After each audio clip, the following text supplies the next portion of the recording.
Nei giorni scorsi era stato il gestore dell'impianto, la Catanzaro Costruzioni, a lanciare l'allarme rischio di saturazione nella discarica di Siculiana per l'eccessivo quantitativo di rifiuti conferiti.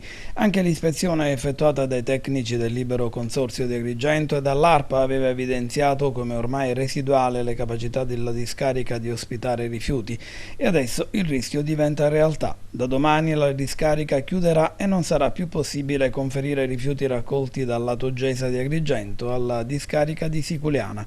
A far precipitare la situazione, come detto, il rilevante flusso di rifiuti conferiti nell'impianto di Siculiana a seguito delle numerose autorizzazioni a smaltirli proprio nella discarica gestita dalla Catanzaro Costruzioni, concesse dalla Regione ai comuni di altre province siciliane per sopperire alla sopravvenuta temporanea mancanza di impianti di smaltimento alternativi.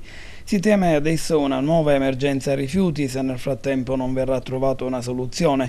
I rifiuti del lato Gesa potrebbero nel frattempo essere smaltiti nella discarica di Gela, ma ciò, come evidenzia l'amministratore dell'Iseda Giancarlo Alongi, comporterà un sicuro aumento dei costi per le ditte del settore, che potrebbe finire con il ripercuotersi sulla relativa spesa a carico dei cittadini. Nessun problema invece dovrebbe subire dalla chiusura il comune di Favara, che da lunedì ha avviato il servizio di raccolta differenziata dei rifiuti.